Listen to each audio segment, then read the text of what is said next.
This is VFL Weekly Rep for round 18. Go for the results first. There's a game Friday lunchtime at Bundoora. Collingwood beat St Kilda by 10 points, 14-19, 103 to 14-9, 93. For Collingwood, Mitch Pajaski kicked 5 goals. And for St Kilda, Bailey McKenzie kicked 5 goals.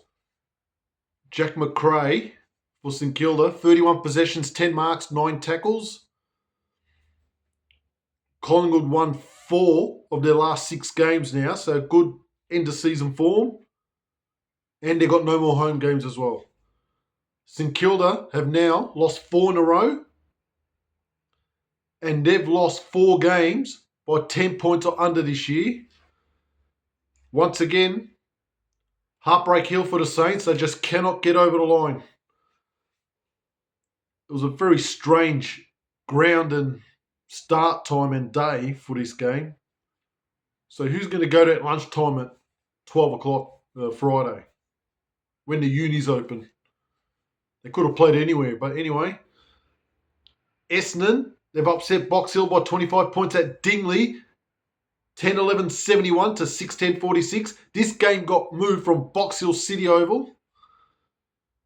First time Box Hill have lost there now at Dingley. Box Hill, they've lost 3 of their last 5 games, so their form has been erratic. Essendon, they're flying now. They have won 4 in a row, and they made a late charge for the finals. Now, game at Princes Park saw Carlton beat Gold Coast by 18 points, 12-5-77 to 7-17-59. Carlton took 51 more marks. Important win for Carlton. They got the job done. They've won 3 in a row, so they're back in the finals race. Gold Coast, well, they've been shit this year. Rooted to the bottom of the ladder. They've lost 7 in a row. Now, game at Ipswich saw Brisbane end North Melbourne's finals hopes, winning by 13 points. 20-11, 131 to 19-4, 118. Will McLaughlin for Brisbane kicked 8 goals. At one stage, North Melbourne was 16 straight.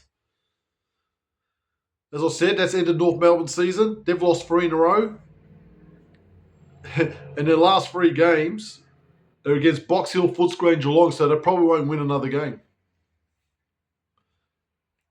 Now, at Fankhouse Reserve, we saw a thriller. Southport beating Frankston by 7 points, 11-14-80 to 11-7-73. Southport had 84 more possessions, 13 more inside 50s, 64 more marks, 24 more tackles. They dominated the free kick count, 26-8. They absolutely dominated this game, but they just couldn't put it on the scoreboard. Now, Zach Foot for the Sharks, 33 possessions, 11 marks, 6 clearances and 3 goals. He's had a good year. Max Spencer, 28 possessions, 21 marks.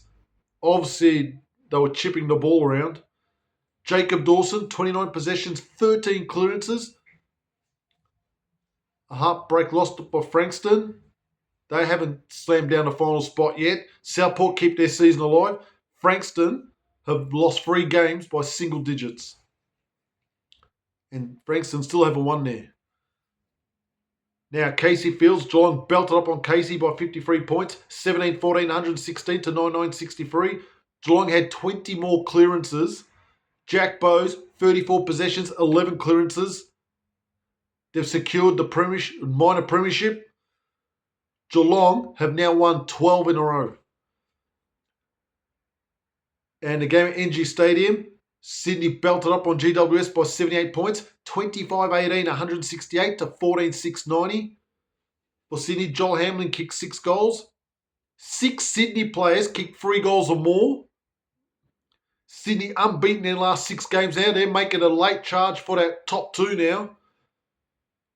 Back-to-back thrashings by GWS. They're in serious trouble now. And it was a 6-2 last quarter by GWS too, so the margin was over 100 points. I went to 2 games. If you want to subscribe to this channel, Kirk Gench 8878. Now, at the Whitten Oval, I changed my mind. I went to this game. Probably regret it now. Footscray absolutely belted up on Richmond. 74-point winners at the Whitten Oval. 16,905 to 4,731. Well, it was all over at half time. 9 goals to 2. Richmond been very poor this year. Footscray dominated the third quarter. 4 goals, 3 to 3 behind. In the last quarter, 3 goals, 2 to 2 goals. For Footscray, 5 players kicked 2 goals.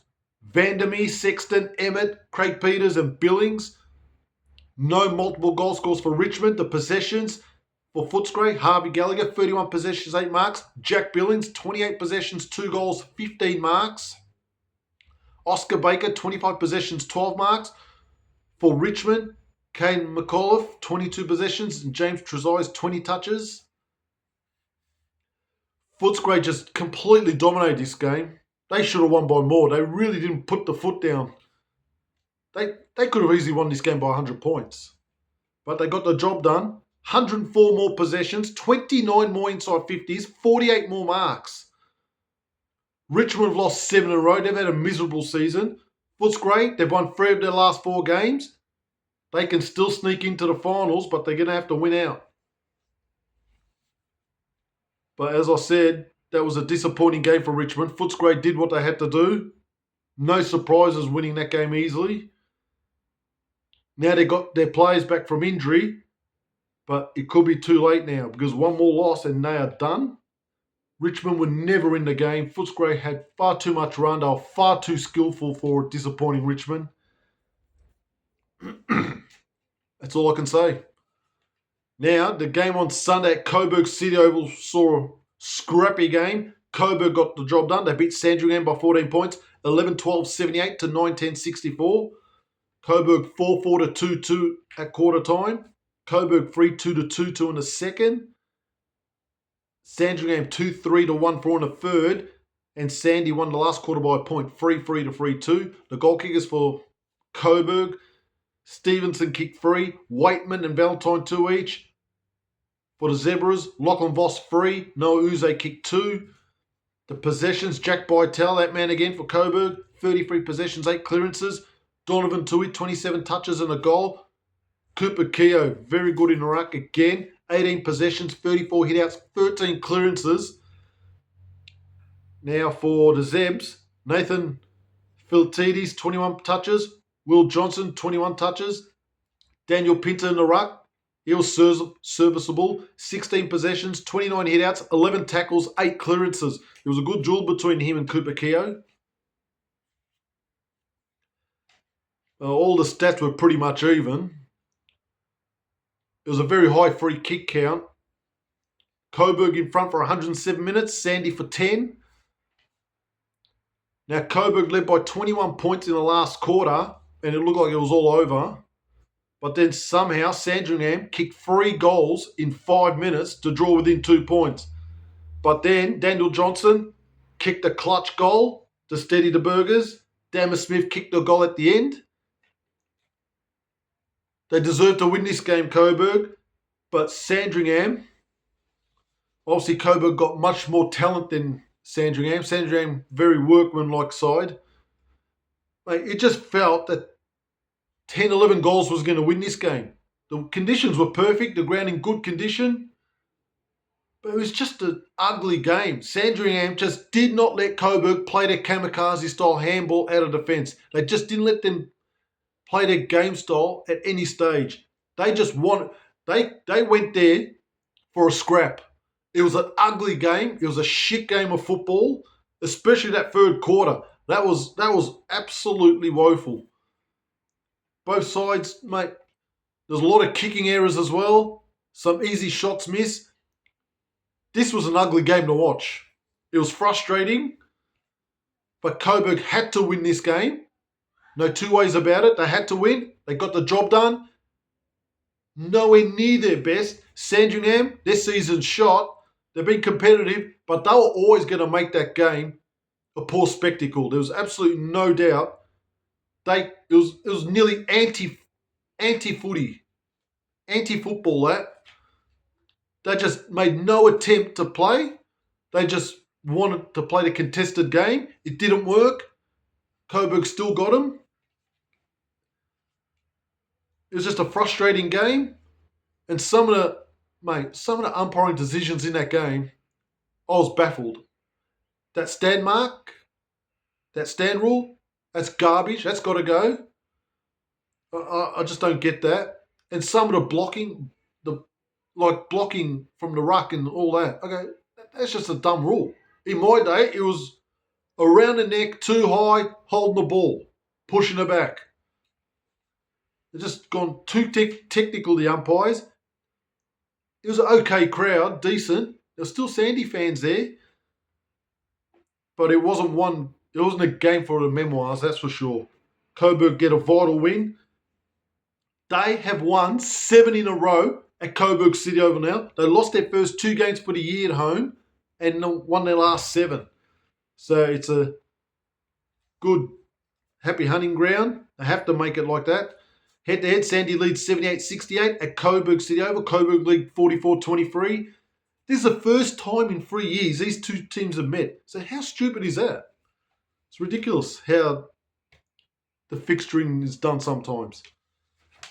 Enough of that. Now the goal kickers. Corey Ellison, 46 goals. Mitch Pajaski, 42. Brody McLaughlin, 42. Jane Stevenson, 39. The rest can forget about it. It's up for grabs. The ladder. Look at Geelong. They've secured the minor premiership. 15-1 at 180%. And let me tell you, their average winning margin is ridiculous.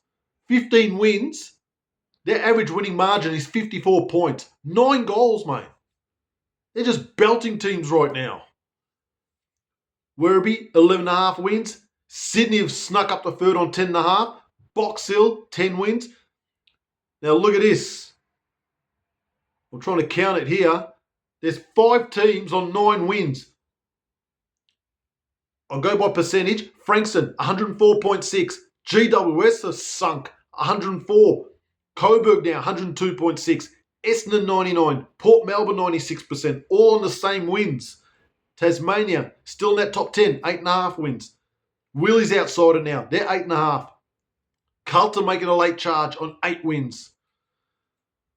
These two teams aren't out of it. The Sharks, Southport, 7.5 wins. Footscray, 7 wins. Their percentage is over 100. The rest can forget about it. St Kilda, North Melbourne, 6.5 wins. They've been shit in the last month. Collingwood, 6-9. Casey, 6-10. Sandringham, 4.5 wins. Brisbane, 4. Richmond, 3. Suns, 2. Mate, Frankston, 5th. Carlton, 12th. They are separated by 1 game. 1 game. 8 teams. Amazing. Good stuff.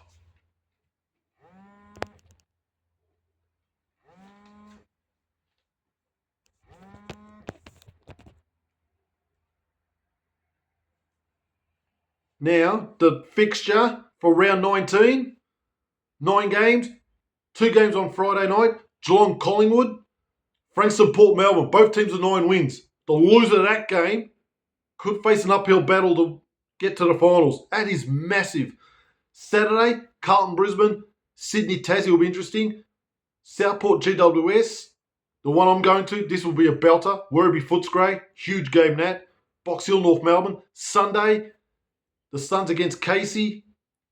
Sandringham Williamstown. I'm thinking about that game. There's 4 teams with the bye. Coburg, Essendon, Richmond, St Kilda. I'm not worried about the gripe. Forget about it. That was a fascinating week again of VFL.